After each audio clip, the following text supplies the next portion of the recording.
The US is not what it used to be. Ever-increasing taxes made it really difficult as a place to live, and that's why more and more Americans leave the US to go where they're treated best.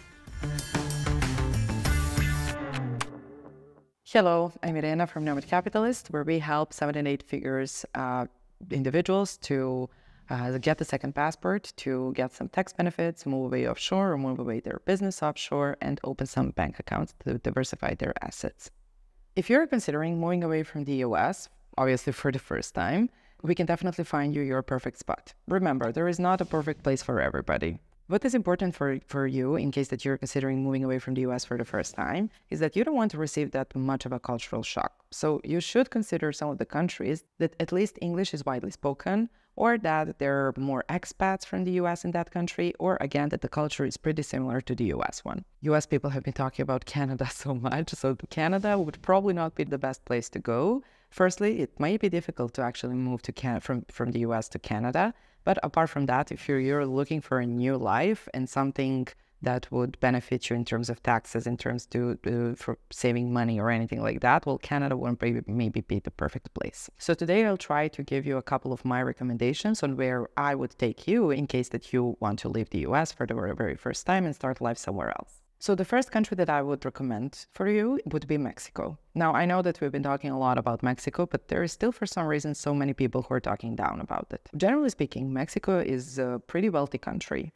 In Mexico, you have a lot of expats from the US. So you can even join some of the communities with the expats. There are a lot of coffee shops, for example, where you'd go and that wouldn't have anyone Mexican, but only, for example, US people or people who emigrated there from somewhere else. It's very expat friendly, and not only for you in case that you're a businessman or that you're employed or anything like that, but also it's a pretty great opportunity as well for retirees. Mexico may be a pretty good place for you because firstly, there are non-stop flights to the US and it's pretty close to the US. So in case that you'd like to go back to visit your family, friends, or for some business trip or anything like that, you can always fly there and it would be generally cheap because flights are cheap because it's nearby.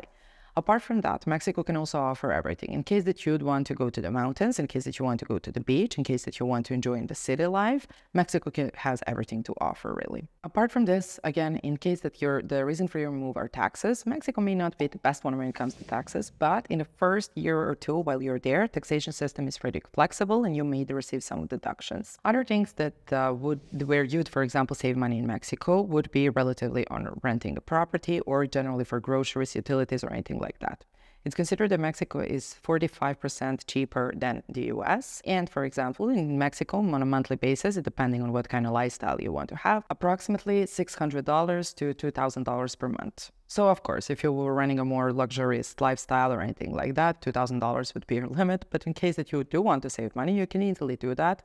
And in that case, if you really want to rent some apartment that is not very big and that is not very nice and so on, you can do that and spend just approximately $600 per month. Apart from this, English is widely spoken in Mexico. I wouldn't say that everywhere, that it's like that everywhere, but in some of the big cities where you probably consider living at least in the first couple of years, it is very widely spoken. For example, in Mexico City, in Mérida, in Playa del Carmen and Cancun, I think that those places are pretty touristic places, so a lot of people there speak English very well. Another benefit of Mexico is that you can get residency very, very easily. And in case that you don't like it, after you spend some time there, you can keep the residency permit because there is no physical presence requirement to actually maintain your residency in the first couple of years. So if you have an income as small as $3,000 per month, you can very easily get a Mexican residency. The process starts at the consulate, and once you have the entry visa, you go to Mexico and you go to the immigration office and you get your residency. It's very easy to get it.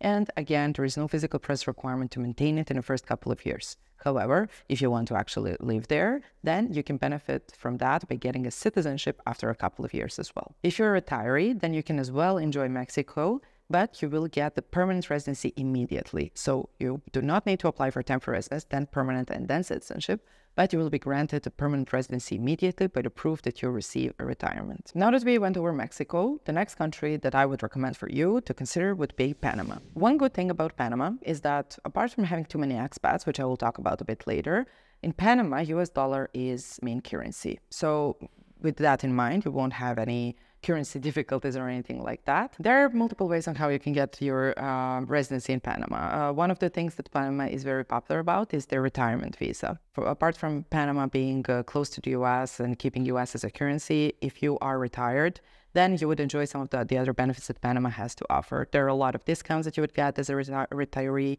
and there are a lot of, for example, tax benefits that you would get in case that you get this kind of visa. Now, whenever you look online, you'll probably see that Panama is not one of the cheapest places to live at, and that's probably true. But statistics, for example, said that the U.S. is 68% more expensive than Panama. In Panama, it depends on what kind of lifestyle you're having, but I would say that approximately monthly, you can count on spending approximately $2,000 in case that you're looking for a bit more luxurious lifestyle. If not, you can probably survive with $1,000 per month as well. There are a lot of expats in Panama because of all the reasons and benefits that I mentioned before this. So there are a lot of, again, coffee shops or communities or anything like that where expats would meet. This is always important when you are moving to some other country, to meet like-minded people and to spend time with them. Of course, you would leave your family and friends behind, probably in the US, so it's important to make the new one in the country where you're going to. It's relatively easy to get residency in Panama. You can do it by, if you're not retired, then you can do it by purchasing a property or by making a deposit in the Panamanian bank and make some ties to Panama as well. The process would start with a temporary residency, but after that you can get the permanent one, and after some amount of time, that's usually 5 to 6 years, you can get the citizenship as well. This is, of course, in case that you are spending time there and living there. Now, moving on to another place, I know that there are a lot of actually US people who are interested about this, and that would be Portugal. This is the only country that is a bit far away from the US, so I would recommend Portugal in case that you're really interested in it. However, in case that you're still unsure if this is the path that you'd want to take, then I would probably choose something that is a bit more near the US, for example, Mexico or anything like that. Flights from Portugal to the US would probably cost you money. Of course, Portugal is such a great place, and there are a lot of US people living in Portugal, and not only US one, but Canadians and others. There are as well a lot of expat communities over there where you can meet other people. And again, Portugal, similar to Mexico, for example, has a lot to offer. In case that you want to go to the mountains for skiing, in case that you want to enjoy a bit on a beach, in case that you want to surf or anything like that, Portugal has a lot to offer. Apart from this, Portugal is a part of the European Union. So getting a residency there doesn't mean that you only have to be in Portugal, but you can actually go around the European Union and spend time there and maybe live there when you get the residency or citizenship. When it comes to cost of living, Portugal, again, is a part of the EU. So nothing is that cheap in the EU as it would be, for example, in Panama or Mexico. So statistics said that, for example, Portugal is 36% cheaper than the US, which is a bit different than, for example, Mexico or Panama, or the country that I'll mention after this, but it's still relatively cheap.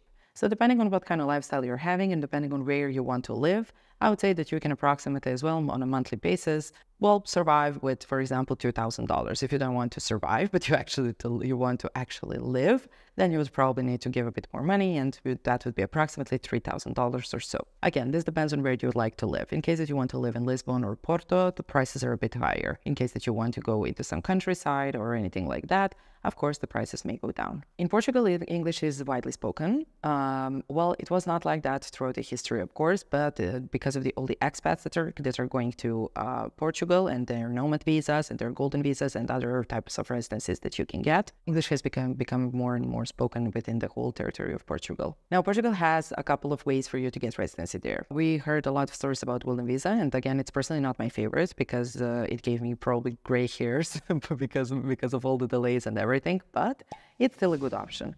So you can get it by investing into some venture funds or others. Recently, of course, real estate investments were canceled, so you no longer can get it by investing into real estate. But it's relatively, well, it's one of the cheapest ones inside of European Union, and Portugal is the only one that do not require you to live there actually in order to get citizenship after a couple of years. You only need to spend 14 days in 2 years in order to qualify for citizenship.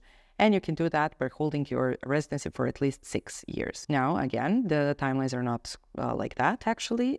You will probably wait for at least 5 years to receive your residency permit, and only after that the clock starts running. So again, it's not 6 years, it may be 10 to 11. During that time, you might as well get some other golden visa or so. Another good option about Portugal would be, for example, D7 visa or D2 visa that you can as well get. Apart from this, Portugal has a very good tax regime. For example, it offers a program, let's say a program that is called NHR, non-habitual residency. where you would have some tax benefits and not pay taxes on dividends and others. However, Portuguese government announced that this would be cancelled in 2024. If it is indeed to be cancelled, and when we know the date, of course, we will be the first one to let you know, then this may not be such a great option because taxes in Portugal are not as good as somewhere else. Now, the last country that we'll mention today would be Belize. Well, Belize is, again, the country that is, well, still a bit far away from the US, but it's relatively close compared to, for example, Portugal or some other country. The ticket would not cost that much because there are a lot of expats living in Belize, so there are probably some nonstop flights to the US and from the US. If you're looking for English-speaking country, English is one of the languages that is widely spoken within Belize, and it's a very good destination for retired people. If you want, for example, a bit more of a laid-back, let's call it like that, lifestyle, Belize would be an option for you. It's a much smaller country, for example, compared to Mexico or so it can maybe in time get more boring, let's say. But of course, when you're in Belize, you don't have to be there constantly. You're traveling around and you're visiting other countries. Of course, if you enjoy beaches and you enjoy tropical weather, Belize would be a place for you. It's cheaper than in the US. Let's say that approximately in Belize, for a month, you would probably spend around $1,500, let's say, in case that you want some more luxurious lifestyle. In case that you want to keep it subtle, let's say, you can survive as well, but for example, for $600 a month or so. The residence is pretty easy to get as well. Of course, for retired people, it's a bit more easier because Belize kind of wants to draw retired people to live in Belize.